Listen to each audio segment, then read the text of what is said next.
여러분, 이 말씀은 많이 들어본 말씀입니까? 그래서 오늘 이 말씀의 제목을 뭐라고 했냐면, 진짜 이 귀한 복을 받을 사람들이여 라는 제목으로 주시는 말씀을 좀 나누고자 합니다. 말씀을 읽고 나서 여러분에게 참 소망이 좀 되십니까? 복 있는 사람은, 그렇죠? 어떻게 한다고요? 악인의 길을 쫓지 아니하고, 죄인의 길에 서지 아니하고, 오만한 자의 자리에 앉지 아니하고, 죄인의 길에 서지 아니하고, 또 악인의 길에 따르지 아니함으로 인해서 오직 여호와의 율법을 즐거워하고 그 율법을 즐거워하는 우리에게 큰 복을 주신다고 하니 소망이 되시냐고요. 네, 그리고 소망이 되어야죠. 여러분, 근데 이 복 있는 사람, 곧 의인은 이렇게 여호와의 말씀을 주야로 묵상하는 자들이라는 거죠. 그들은요, 어떻게? 악인의 길에 앉지도 서지도 그 길을 따라가지도 않는다는 거예요. 순서대로 말씀을 했죠. 오만한 자리에 앉지 아니하고, 죄인의 길에 서지 아니하고, 악인의 길을 따르지 않는다고요.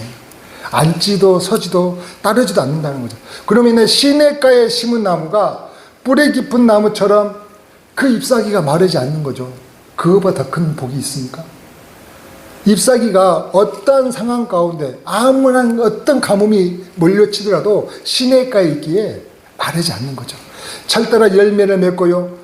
그래서 풍성히 그 열매를 맺을 뿐만 아니라 하는 일마다 형통하니 이 의인에게 주는 복이 대단하지 않습니까? 근데 반면에 악인은 그렇지 않고 바람에 나는 겨와 같아요. 바람에 나는. 그가 계획하는 것이 다 허망하고 전국에는 망하게 된다는 거죠. 악인의 길. 그러니까 이 세상에는 하나님을 아는 누구와 의인과 또 죄인의 길을 따르는 악인만이 있다는 거죠. 그 중간에 해색지대는 없다고 오늘 말씀은 이야기하고 있으니까. 근데 저는 그런 생각이 들었습니다. 여러분 어쩌시나 모르겠어요. 이 말씀을 듣고 나 생각을 해보니까 내 주변을 봤었을 때 그렇지 않은 것 같거든요. 악인과 의인만이 있긴 있겠지만, 근데 사실 악인보다 더한 의인들도 있는 것 같아요. 악인보다 의인이라고 하는데 악인 못지않게, 아니 그보다 더하는 삶을 사는 사람도 있다는 거죠. 악인인데도 불구하고도 정말로 의인보다 더 좋은 이야기를 듣고 평판을 듣고 저 사람이 정말 악인일까라는 생각이 들 정도로 세상을 잘 살아가는 사람들도 있지 않나요? 그런 것 같아요. 그럼 이거 뭐지? 예를 들면 이런 거죠. 예를 들면은, 자, 우리가 예수 믿는다고 하는데 이 의인들이 악인들보다 더 억척스러워요. 더 이기적이고 양보라는 게 없죠. 심지어는 못된 짓까지 할까요? 그런 사람들도 있다는 것이죠. 그런 사람 본 적은 없으십니까? 근데 반면 악인이라고 우리가 얘기해요. 악인이라고 그렇게 성경이 말한 이 세상 사람들 가운데는요, 얼마나 친절한지. 그 의인들보다 이런 말로 해서 더 친절하고요, 사랑도 베풀어주고 또 정직해요. 이 복이 있는 의인들보다 저 사람을 보고 누가 욕하는 사람이 없어요. 더 좋은 평판을 듣고 있는 사람들이 있지 않냐는 거죠. 그러면 오늘 이 말씀과 어떤 생각이 들어요? 그러죠. 이해가 잘 안 되죠. 어떻게 해요? 그러니까 악인은 바람에 나는 겨와 같다고 했습니까?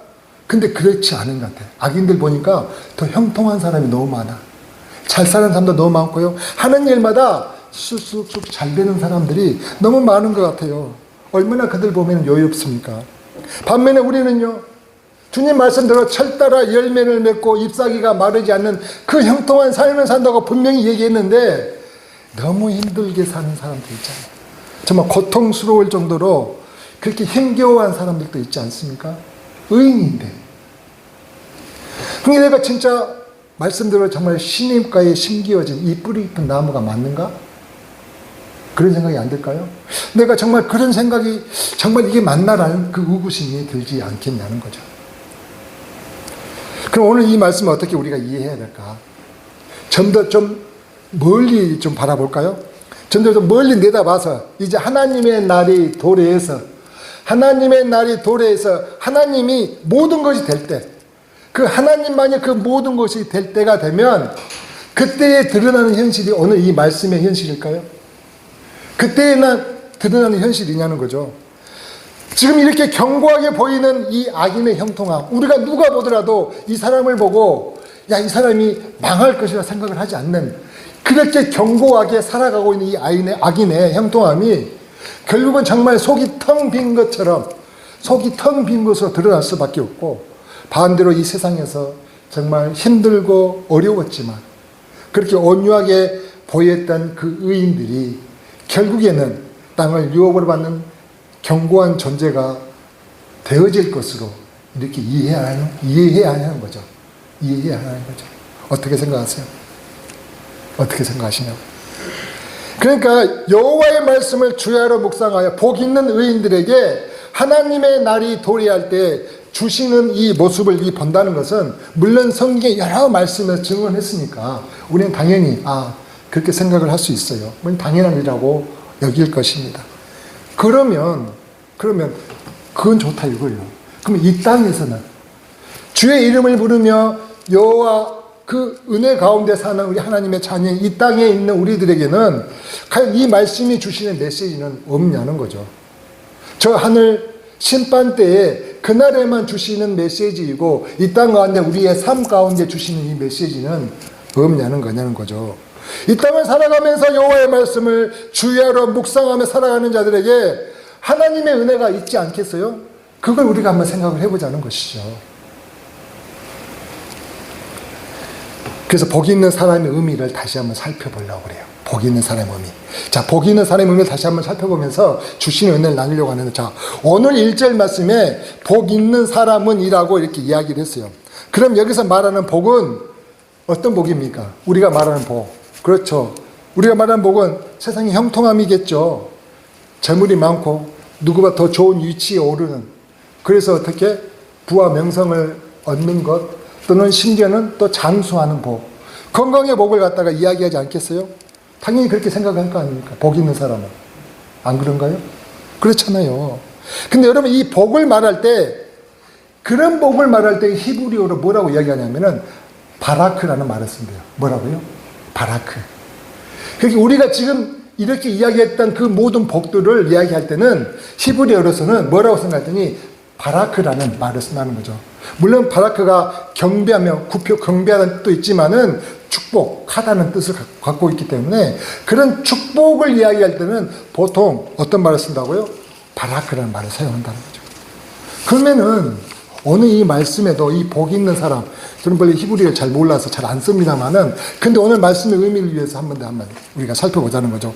이 복 있는 사람이 해당하는 히브리어를 봤더니, 그러면 어떻게 해요? 복 있는 사람인가, 하이시가 사람인가, 바라크 하이시라고 써져 있어야 되는데, 어떻게 써져 있냐면, 그렇게 써 있지 않고, 아시레이 하이크라고 써요.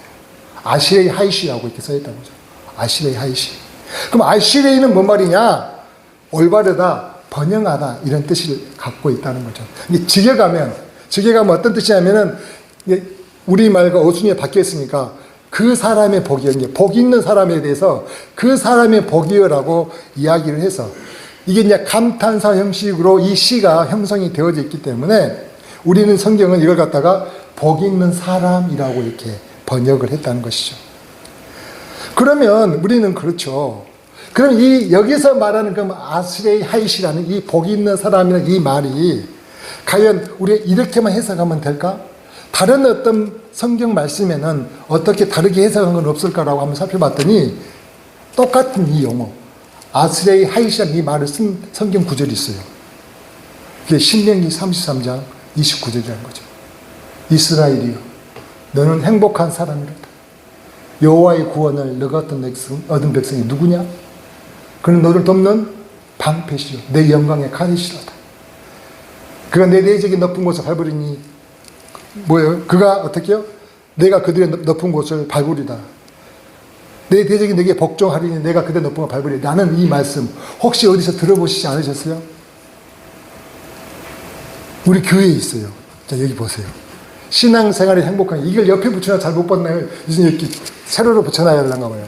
신앙생활이 행복한 교회 해가지고 행복한 성도, 행복한 가정, 행복한 교회 해가지고 이스라엘이여 내 행복한 사람이로다. 여호와의 구원을 너가 찾은 백성이 누구냐? 그는 너를 방패시어 내 영광의 칼이시로다.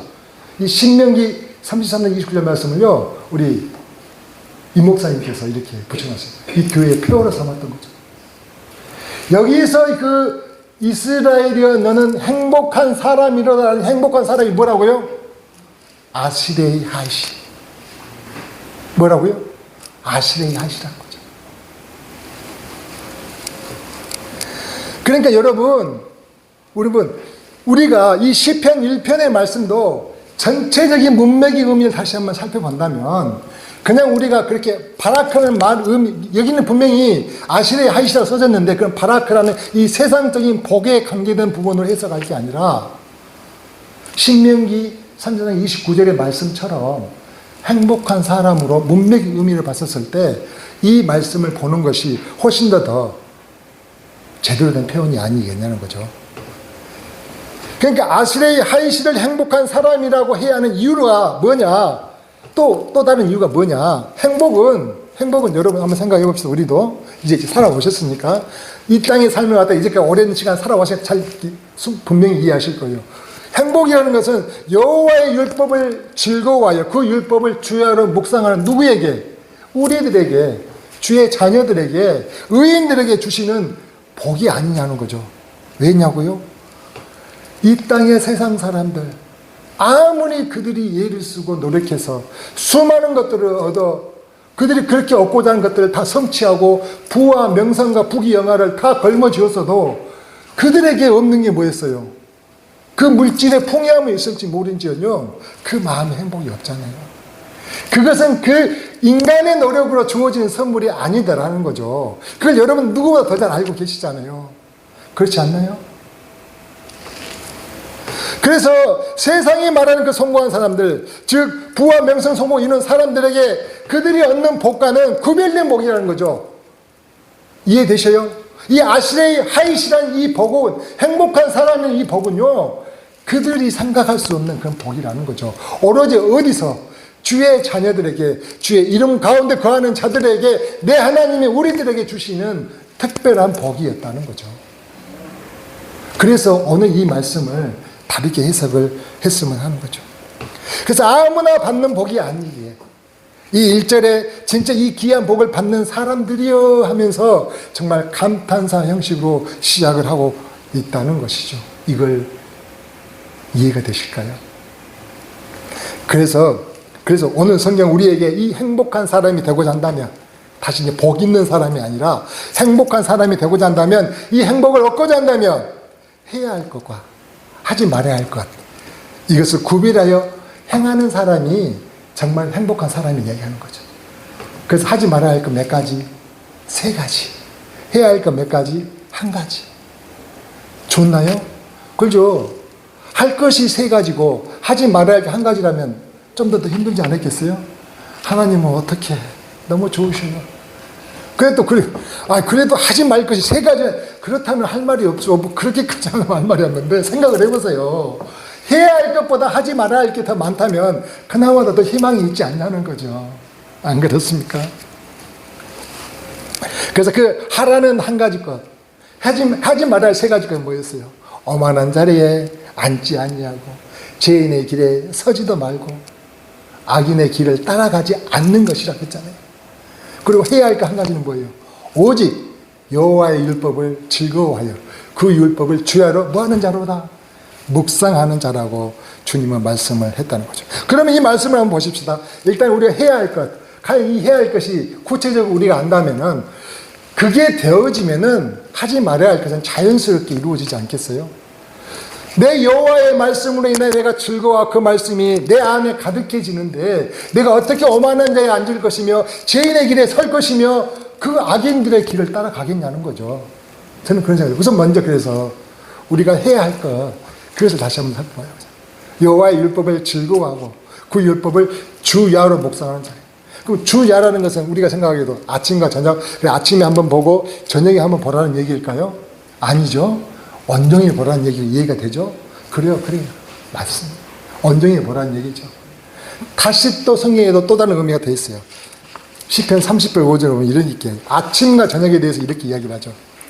그의 노염은 잠깐이요 그의 은총은 생명이로다.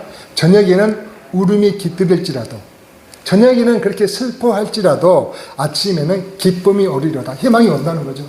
그러니까 이 이야기는 전부 다 상징적인 의미가 되겠지만 주야로 아침과 저녁의 이 의미는 내가 슬퍼할 때도, 내가 아침 저녁 온종일 그렇게 주의 이름을 부르며 그 율법을 묵상하는 것 좋은데, 혹여 내가 슬픔 가운데 내가 애롭고 괴롭고 힘들고 나를 곤란하게 한 지경에 이를지라도 변함없이 뭘 하는 거예요?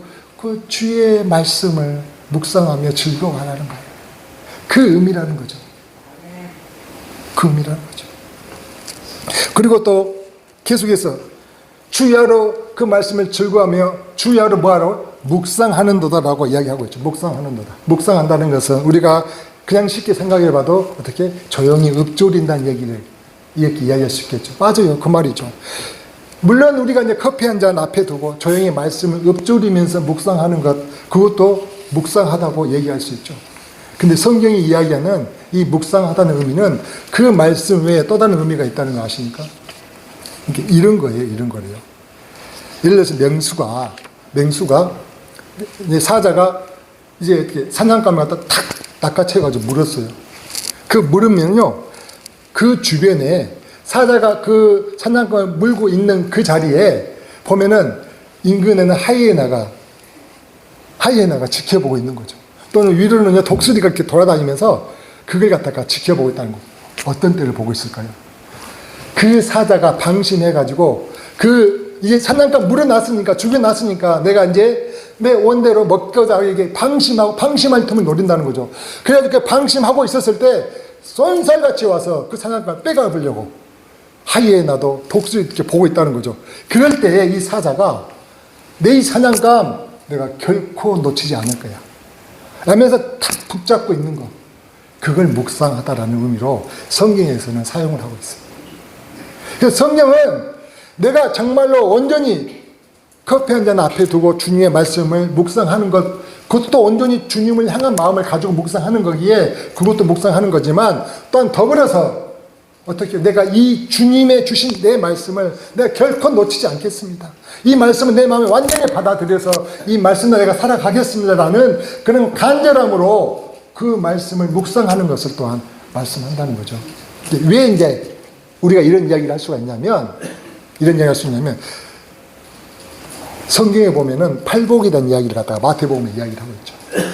자, 심령이 가난한 자는 복이 있나니 천국이 저희 것이니. 이 심령이 가난한 자는 내 마음이 어떻게 좀 순하고 온순해가지고 맨 손해보고 이게 부족한 걸 이야기할까요? 물론 그런 의미라고 우리는 쉽게 생각을 하겠지만, 정말 이 정확한 의미는 뭐냐면은 간절히 심령이 가난하다는 것은 그냥 내가 좀 부족한 정도가 아니고 간절히 주를 찾는 자, 애타게 주를 찾는 자를 갖다가 이야기하고 있다는 거예요. 그런 자에게 좀 복 주신다는 거예요. 천국이 그들의 것이 되겠다는 거예요. 애통하는 자는 어떤 자를 얘기하는 줄 알아요? 그냥 내가 슬픔 가운데 있는 자를 얘기한 게 아니에요. 여기서 마태복음 5장에서 애통하는 자는요, 내가 정말 죽음 앞에 이르러가지고 더 이상 어떤 내게 닥치는 그 슬픔으로 인해 주체할 수 없는 상태, 주체할 수 없는 그런 간절한 애통함이 있는 그런 애통한 자에게 주님 위로해 주신다는 이야기를 하는 거예요. 그런 복을 주신다는 개념이에요. 이게 보편적으로 지금 현재 주님이 우리에게 주시는 그 복의 개념들 보면은 저는 그냥 그렇게 아침 저녁으로 말씀을 묵상하는 의미보다도 내가 이 말씀을 놓치지 않겠다라는 그 간절함으로 묵상하는 의미가 저는 더 가깝지 않을까라는 생각도 해봤어요. 물론 다 틀린 건 아니겠지만 주님은 우리에게 주시고자 하는 복을 그런 식으로 그 말씀을 놓치지 않고 내 것으로 삼기 위하여 간절한 마음으로 그 말씀을 묵상하며 즐거워하라고 우리에게 말씀하신다는 것입니다.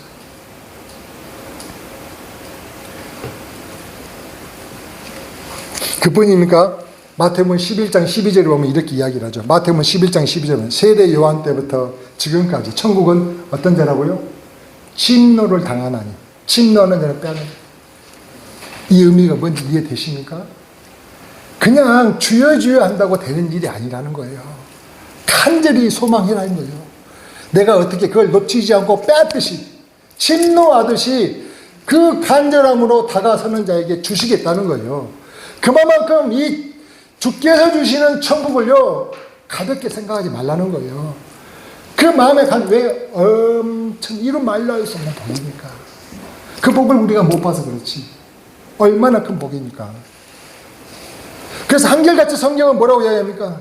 그냥 그렇게 주의 해서 되는 것이 아니다. 그냥 그 뜻이 묵상한다는 것이나 그 어떤 것들도 다 내 받은 말씀 내가 놓치지 않고 그 말씀을 내 것으로 삼아서 내가 이 말씀에 벗어나지 않는 삶을 살기 위해 내가 어떻게 주야로 언제든지 어떤 상황에 처하든지 간에 내가 주님만을 바라보고 가겠다는 마음으로 그렇게 묵상하는 자들에게 주시는 복이 뭐라고요?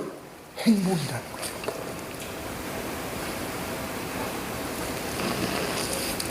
그래서 오늘 우리가 이 말씀을 정말로 신경을 써서 주의 있게 들으라는 이유가 뭐냐면 이 말씀이 내게 와 닿는다면 이제는 내가 이 땅의 것들 때문에 열받을 수 있을까요? 스트레스 받겠냐는 거죠. 그냥 그렇게 싱글벙글 거리며 내가 그 하늘의 비밀을 소유한 자처럼. 그렇죠. 내가 로또 복권의 그 번호 6개를 안 사람은 어떤 기분이겠어요? 그냥 싱글벙글 할 거 아니에요. 그보다 더 큰 복이신데. 그런 비밀을 아는 것처럼 그 비밀을 아는 자로서 살아가지 않겠냐는 거죠. 근데 오늘 또 우리는 그러잖아요. 정말로 내 노후를 위해서 돈 한 푼 더 벌기 위해서 그렇게 애를 쓰면서도 이 영생의 말씀, 이 복음을 묵상하며 주어지는 이 축복에는요, 귀담아 듣지 않는 경우가 너무 많지 않나요? 이 가치를 우리가 스스로 너무 평가절하하면서 우리의 삶을 살고 있지 않냐는 것이죠. 그래서 한번 오늘 주님 말씀 다시 한번 더 보십시다. 3절과 6절 말씀 뭐라고 하셨어요? 오직 여호와의 율법을 그 율법을 주야로 묵상하는 자에게 같이 읽습니다. 시작. 저는 시냇가에 심은 나무가 시절을 쫓아 가시를 맺으며 그 잎사귀가 마르지 아니함 같으니 그 행사가 다 형통하다. 여러분 이거 여러분 생각해도 그렇잖아요. 나무에게 주어진 복 중에 가장 큰 복은 뭐예요? 그렇죠. 물을 못 만나서 잎사귀가 마르는 거 아닙니까? 근데 그 어떤 상황이 되더라도 절대적으로 그런 일이 없다는 거죠. 그것보다 더 큰 복이 있습니까? 그뿐만 아니라 하는 일마다 형통하다는 거죠. 하는 일마다. 6절에 봤더니 이렇게 이야기하는 거죠. 대저 의인의 길은 여호와께서 인정하시나. 보살핀다는 거예요. 네가 가는 길에 대해서 내가 함께 하겠다는 거예요. 네가 가는 길에 대해서 내가 돌보겠다는 거예요. 그런데 악인의 길은요, 아니라는 거죠. 망한다는 거예요. 뭐 하면은? 여호와의 율법을 즐거워하고 그 말씀을 즐거워하고 그 말씀을 주야로 묵상하는 데 있다는데 어떻게 생각하세요? 정말로 이 복이 이렇게 대단한 복인 줄 이제 알았다면 이제 내가 주야로 기쁠 때나 슬플 때나 힘들 때나 괴로울 때나 언제든 이 말씀을 묵상하면서 내가 이 세상에서 아무리 잘나고 성공한 사람은 결코 누리지 못한 복이잖아요. 그들이 아무리 꿈꾸고 소망해도 얻을 수 없는 이 복을, 이 행복을 우리가 누리게 된다는데 그럼 만사 제쳐두고라도 한번 해야 하는 거 아니냐는 거죠. 내 인생에 내가 이제까지 살아왔는데 뭔 특별한 비전이 있었습니까? 이제까지 정말 살아오셨는데 내 방식대로 살아왔는데 여기서 어떠한 정말 큰 소망을 발견하시냐고요. 그렇지 않다면 한번 이 말씀에 내가 한번 해봐야 되겠네라는 생각이 들어야 되지 않겠냐는 거죠. 언제까지 우리가 힘들다고 우울하다고 외롭다고 하는 일마다 되는 게 없냐면서 짜증만 내고 있어야 되겠냐는 거죠. 어떻게 생각하세요? 여러분 성경을 보니까 그렇게 해요. 모세의 뒤를 이어 이스라엘 백성을 가나안 땅으로 인도한 인도자가 누구였습니까? 여호수아였습니까? 여호수아죠. 하나님의 말씀을 묵상하며 삶의 원칙으로 삼은 사람 아닙니까? 그래서 여호수아 1.8절 이렇게 하죠. 내 이 율법책을 내 입에서 떠나지 말며 내 율법책을 내 입에서 떠나지 말게 하며 그것을 묵상하여 주야로 묵상하여 그 안에 기록된 대로 다 지켜 행하라고 이야기했습니까? 그래서 그 명령대로 여호수아는요, 하나님의 말씀에 순종하고 묵상해서 하나님의 말씀에 따라 그 가나안 땅을 정복하고 성공적으로 인도한 우리의 지도자가 되었어요. 그뿐입니까? 다윗은요, 시편 119편 105절의 말씀, 유명한 말씀이 뭐예요? 주의 말씀은 내 발의 등이요 내 길의 빛입니다.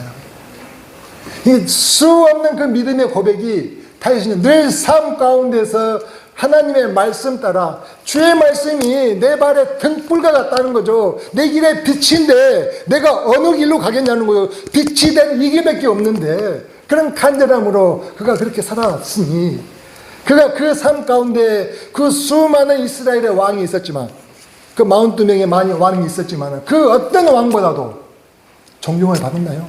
후손 대대로 이르러 그 이름을 갖다가 아직도 그들이 칭송하고 있는 거 아니겠습니까?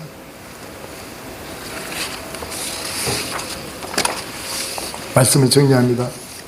하나님은 우리에게 오늘 어떻게 하면 우리가 복을 받을 수 있는지, 저는 이 말씀을 하면서 이런 생각이 들어요. 이미 상을 차려놓고 와서 먹기만을 기다리시는 잔치집의 주인이 아니신가요? 어떻게 생각하세요? 이미 다 이렇게 펼쳐놓으시고 와서 먹기만 하기를 바라시는 그 잔치집의 주인이 아니냐는 거죠. 하나님은 우리가 복을 받는 행복한, 정말로 행복한 주의 자녀 되기를 바라신다는 거죠. 오늘 교회의 표처럼 우리가 행복한 성도, 행복한 가정, 행복한 교회 되기를 바라신다는 거예요. 근데 세상 사람들처럼 우리는 행복을 모르고 이 땅에 복을 받으면, 이 땅에 복을 받으면 그 행복이 덤으로 온다고 생각을 해요. 그런가요? 생각을 해보세요. 이 땅의 사람들, 아니 우리들도 그렇게 해오지 않으셨어요? 내가 이 땅에 복을 받을 수 있도록 최선의 노력을 다하고 열심히 공부하고 그 어떤 누구보다도 노력을 다한다면 그 이 땅의 그 모든 것들을 내가 얻을 뿐만 아니라 더불어 행복까지 더불어 받을 수 있다고 생각하며 살지 않으셨냐고요. 정말 그렇던가요? 아니잖아요. 근데 우리 하나님 어떻게 하면 우리가 진짜 행복한 사람이 되는지 구별되어 확실하게 말씀해 주고 계시다는 거죠.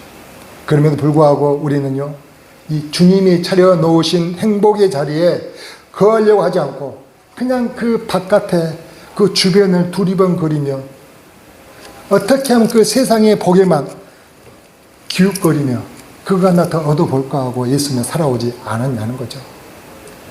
오늘 말씀을 듣는 저와 여러분은 이제는요, 그러시면 안 되겠잖아요. 이제 이 비밀을 알았는데. 다 왜 비밀이냐? 우리만 알고 다른 사람은 모르니까 이게 비밀이죠. 그렇잖아요. 안 그래요?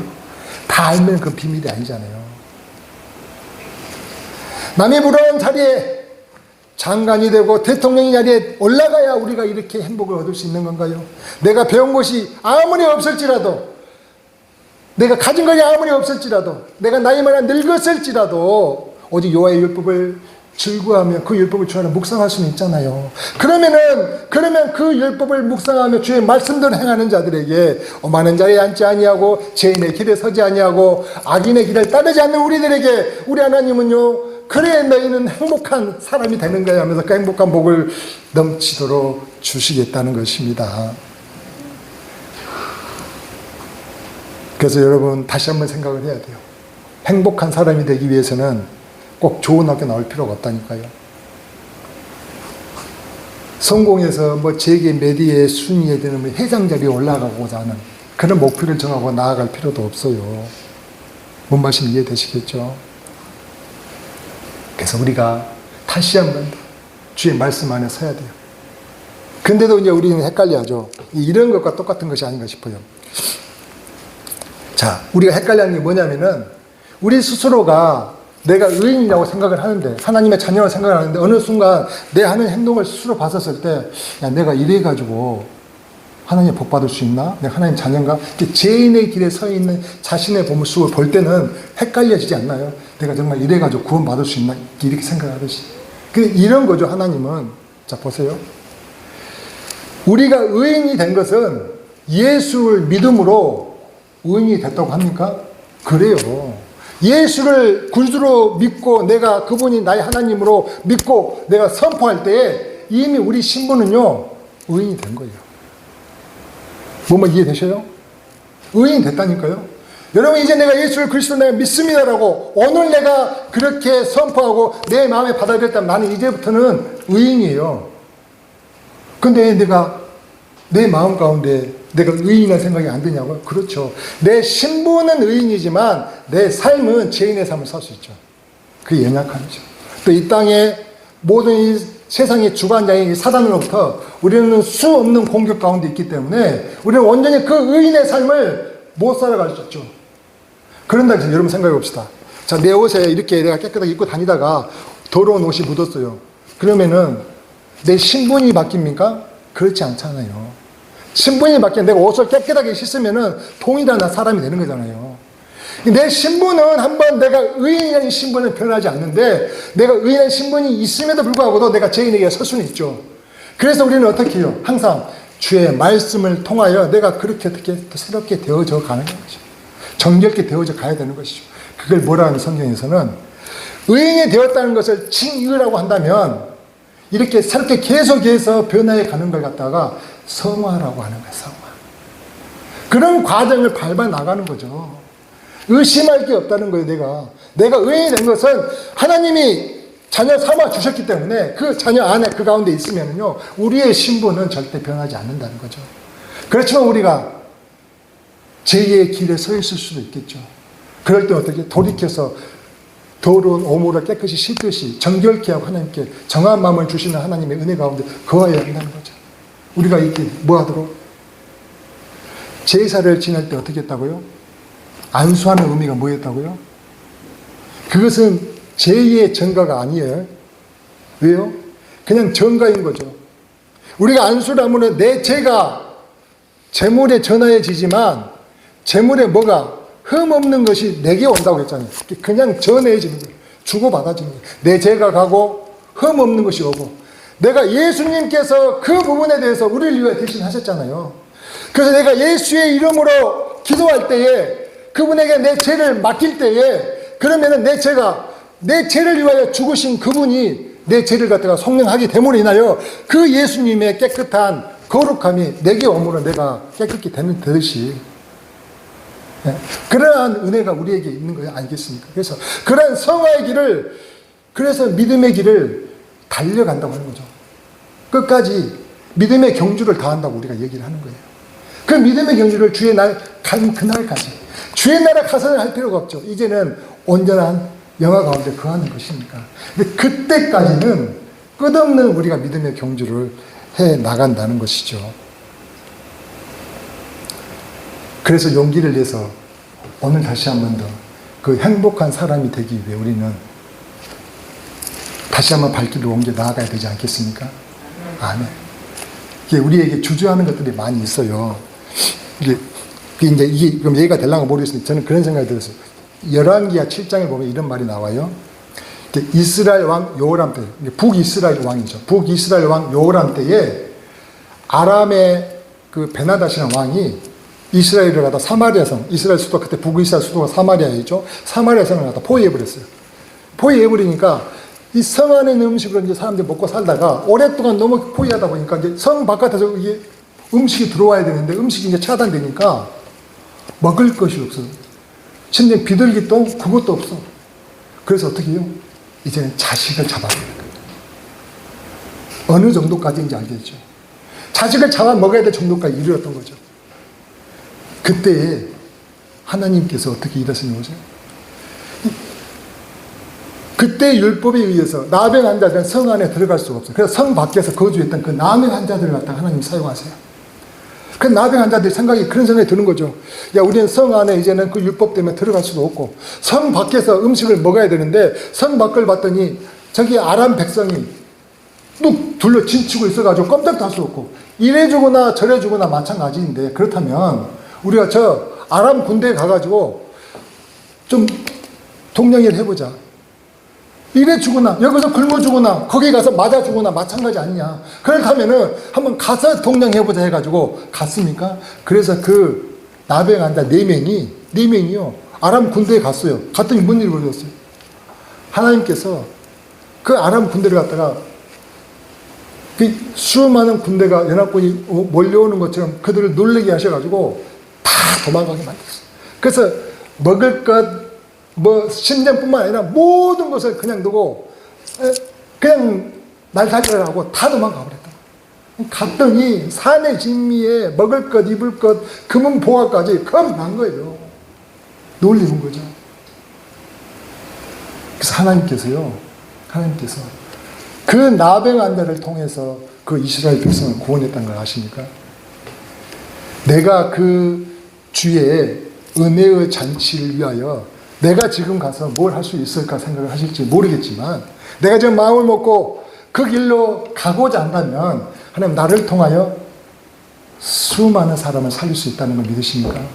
내 가정을 살리실 것이고, 내 이웃을 살리실 것이고, 내 주변을 살리시는 은혜를 내게 베풀어 주실까요? 그럴 수 있다는 거죠. 내가 뭐 하기만 하면 먼저 가야 한다는 거죠. 여호와의 말씀을 묵상하며 그 율법을 주어라 묵상하는 그 삶을 살기 위하여 이제 내가 그렇게 살아왔던 이 삶을 청산하고 나아가야 한다는 것입니다. 우리의 삶이 뭔가를 이제까지 바꿔줄 다른 방법이 없었기 때문에 이제는 우리 다시 한번 더 결단을 해보자는 것이죠. 그래서 어떻게 하면 좋냐면 저는 이렇게 했으면 쓰겠어요. 여러분들 그 은혜의 잔치에 가기 위해요, 우리는요 방법을 한번 짜는데 그 은혜에 대해서 한번 기록하는 습관을 한번 들였으면 어떨까 싶어요. 그 여호와의 말씀을 읽고 그 은혜가 된다면 그 말씀을 그냥 적는 거죠. 내가 스스로 적는 거예요. 그것도 안 되고 유튜브 설교 말씀을 들었는데 또 그 말씀이 기억이 남는 게 있다. 그러면 그 말씀 한번 적어보는 거죠. 그러면서 주님께 내가 하고 싶은 이야기가 떠오른다면 그 또한 또 적어보는 거죠. 그렇게 말씀을 읽고 생각난 것을 기록하다 보면 또 성경 말씀을 요즘은요 내가 읽을 수 없다면 들을 수도 있잖아요. 듣는 말씀을 통하여 내가 기억이 나는 것들, 내 마음에 떠오르는 것들을 기록해 보자는 거예요. 그랬을 때 우리 주님이 그 말씀을 묵상하며 즐거워하는 우리들에게 주시는 복을 우리가 아마 받아 누릴 수 있지 않을까요? 그 복을 받아 누리시자는 것이. 어차피 이제까지 살아와서 특별한 다른 방도가 없었지 않습니까?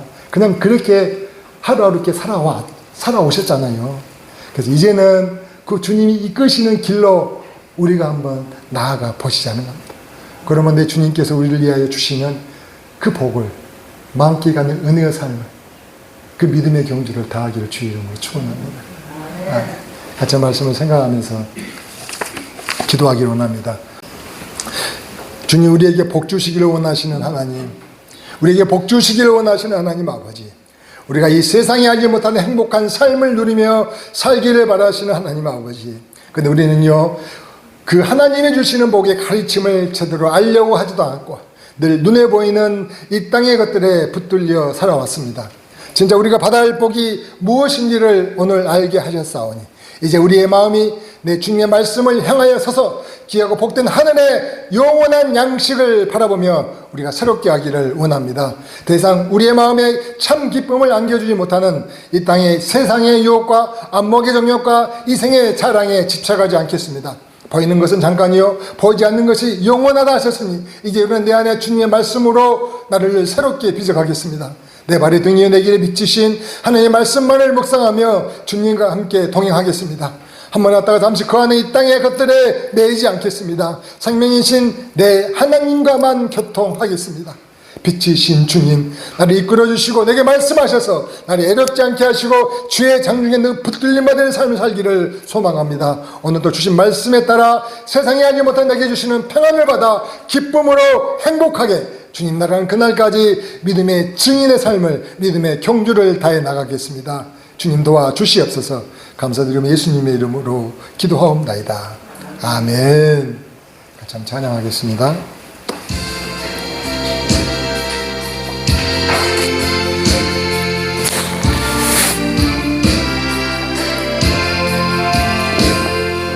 달고 묘한 그 말씀, 생명의 말씀을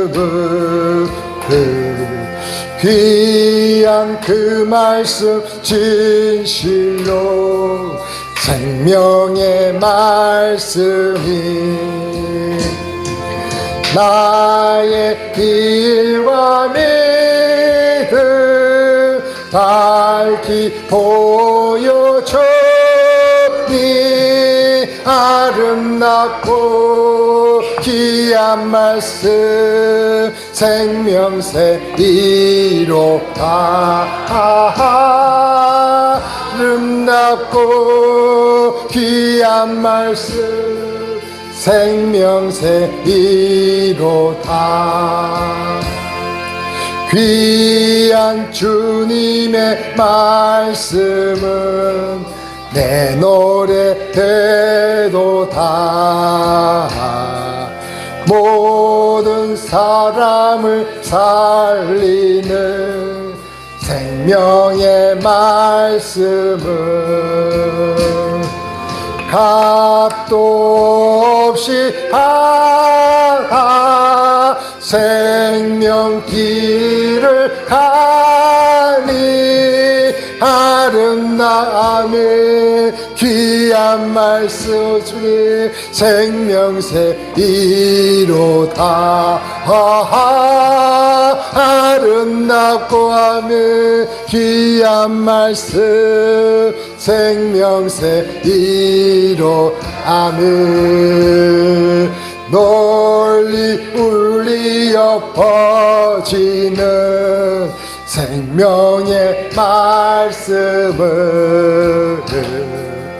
마음의 용서와 평안을 골고루 주나니 아멘 다만 예수 말씀 듣고 복을 받네 아름답고 귀한 말씀 생명새 이로다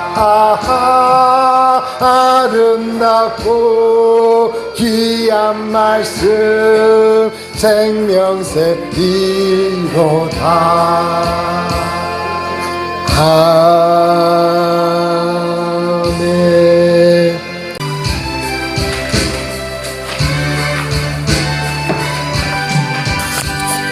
하나님 아버지 주신 책은 귀하고 중하신 말씀일세 기쁘고 반가운 말씀 중에 날 사랑한단 말 참 좋도다 주께서 나를 사랑하니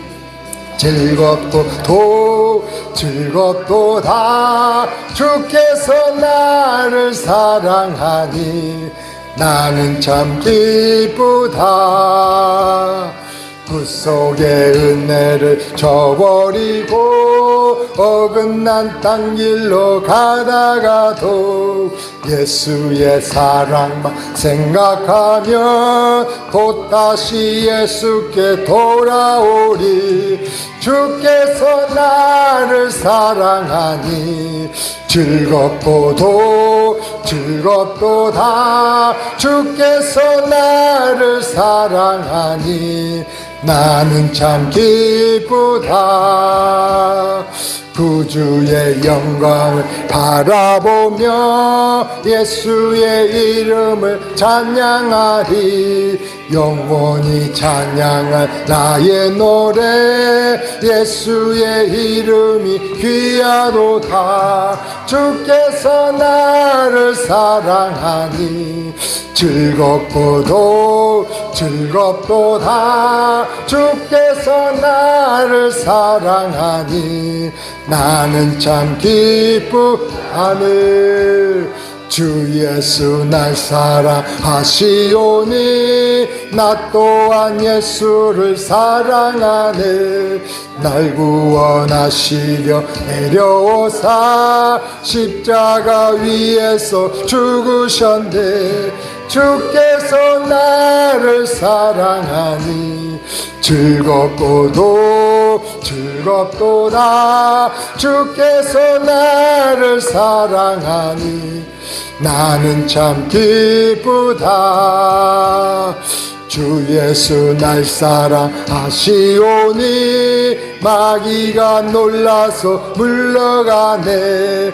주 나를 이렇게 사랑니 그 사랑 어떻게 보답할까. 주께서 나를 사랑하니 즐겁도다 주께서 나를 사랑하니 나는 참 기쁘다. 자, 기도하겠습니다.